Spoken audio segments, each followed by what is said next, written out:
Hello, everyone, and welcome to The Drummer Speaks. I'm your host, Alvin Atkinson, and today our guest is Gregory Hutchinson. Gregory Hutchinson is one of the most highly respected musicians of our time. At a young age, he shared the stage with Betty Carter, Ray Brown.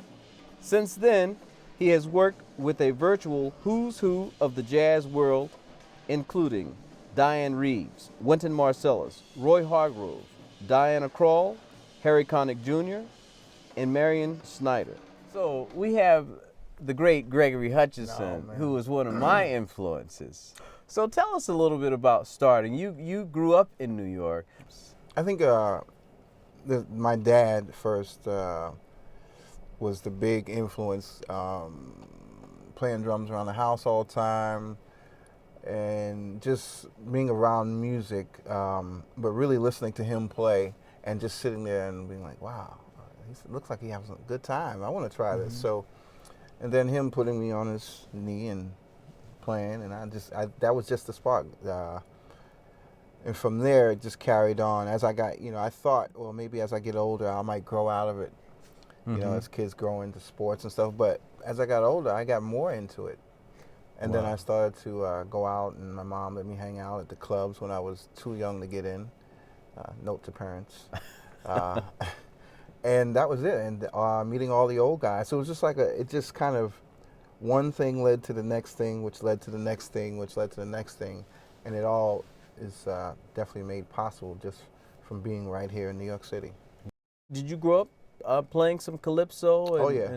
All right. We want to do something, there's a couple of goals like I really would like to try and achieve in this lifetime or any other lifetime. I can come back as a rock, a pet, or whatever. Note to self.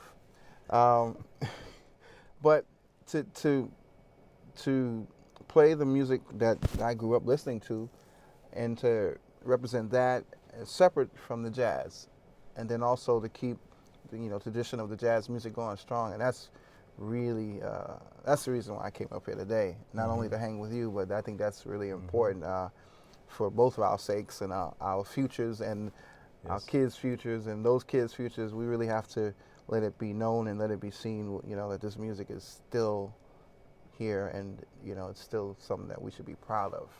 Yeah. So, well, I think you've been a spokesman for that for a long time. When I first met you, it was at the IAJE in San Antonio, and I just met you for the first time, and I just remember I was so just blown away, and it was your playing, but it was also you as a person. It's here in let's see, 1980, oh boy, we're going back, 88, 89. You have to realize, when I was going out at night, I was getting to see Blakey, or getting to see Art Taylor, or, or whomever. Like, the cats were still here, so, it was really important. And they stressed upon me the fact that this music's not for everybody. And we understand that. And so, but for the people that it is for, we have to really make sure that we nurture and provide a vehicle and make it fun again. Like, I think we got away from the music being a danceable music. And so my message is like, we can indulge ourselves as musicians, which we usually do, but we have to make sure we take the people with us, and so we can have a public to play for. And, and so just as long as I think it's really important so that we, they took the music out of the schools now, so we have to find another way to reach the people. So, and this is the only way, by talking about it, seeing each other, and being humble. And I like where you connect with bass players. Can you talk briefly about how drummers connect with basses, or because bass players many times they teach us a lot. They sure do. I love the bass. I mean, I wish I played the bass. I love the sound it makes. I love watching a bass player who really knows the instrument play and the tone he gets. So as I'm playing, I'm focusing in on all of that, and I'm trying to make my tone, the ride cymbal and the drums, sound just as good as what he's doing, and hook up. And then from there, it's really that quarter note is essential. So I listen for that. I don't play it like that, but I listen for it, and then I say, okay, this is the amount of space I have to work with. Some cats play a shorter beat, so you have to adjust your Right, thing. you adjust to that. You know, because it's not always going to work. So once I feel, okay, he's giving me this much space, I got to be right in here, then we do that, you know. So each Right. person is different. And then the most beautiful thing, I think, which is not only the last, but also the first thing, just being friendly and being open on the bandstand and getting, you know, playing with people that you like to play with. Yeah. You know, so therefore it eliminates a lot of that other stuff. Yeah. You know, some stuff we don't even have to deal with because these are people that you like to be around, that you might talk to every day, and that you like, they like the same music you like. Who are some of the drummers that you kind of just kind of fit your little your Mine's uh, in my your my your bag, gumbo, my yeah, gumbo. you know. You said it, Philly.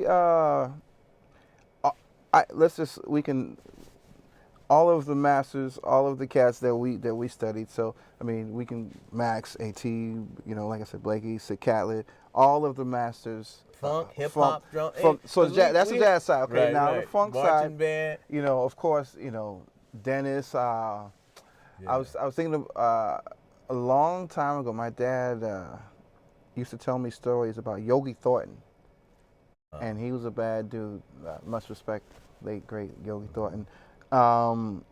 Buddy Miles. I don't want people to say, you know, he's just only naming the brother. So John Bonham, you know, Yeah. super bad dude. I think there's so many incredible and I listened to like a bunch of different things growing up. So it was always, I never thought about, okay, I have to listen to this or I have to do that. It was just like my mom played all kinds of music. You know, one day it'd be Hal Melvin and the Blue Notes, and then next day it was Alvin. You know, and Right. so I was always getting back and forth. So she always made sure that, okay, yeah, you can listen to that, but you should still know what this is. And then my dad was like, okay, well, but you have to check out, you know, this stuff. So Right. and Dad A was good the level of calypso, you know. versatility. So it was always this whole smorgasbord of stuff to just listen to. So in terms of drummers, though, I think, you know, even back in the day, the old jazz cats played a lot of the soul records, you know. So Idris Muhammad played with Sam Cooke, you know. Yeah. So we have been always known to do everything. I think it's only agree. maybe lately, and when I say lately, I would say maybe in the last maybe 20 years or maybe more, that people just, okay, you're a jazz drummer. That's what you do. No, man, I play drums. You know what? This brings me to a point because since we have you here with all this wealth of knowledge and history, today's hip tip is going to be what's in the bag. So, what's one or maybe two things that you have to have in your stick bag when you travel? When you're traveling, essential for the stick bag would be definitely some sticks, but some sticks to shed with, and these are what I shed Right. with, just practice with. So you these know. are like almost like marching Yeah, band and I sticks shed with the backs of those on my knees. here. Right. And just like, you know, I'm not trying to kill myself, just trying to get warmed up a little bit. Because, you know, Right. we're sitting on planes all day, or we're in the hotel room, and then we go to sound check. Yeah, I like that. I mean, you get a good sound We'll out of see. the drums. I We'll see. like your tones. I've always admired that. Work in And the progress snare. every day, boy. Well, you know what? I want to thank you so much Thank you, brother. for being Thank on the you, show. Man. Thank you for the show. Man, thank you so much. And we'll be looking out for the DVD. Yes, sir. Yes, You sir. know, it'll Yes, be sir. to be announced. Hands on. And everybody keep your eyes out for Mr. Greg Hutchinson. This is The Drummer Speaks. I'm your host, Alvin Atkinson. We'll catch you on the next Downbeat.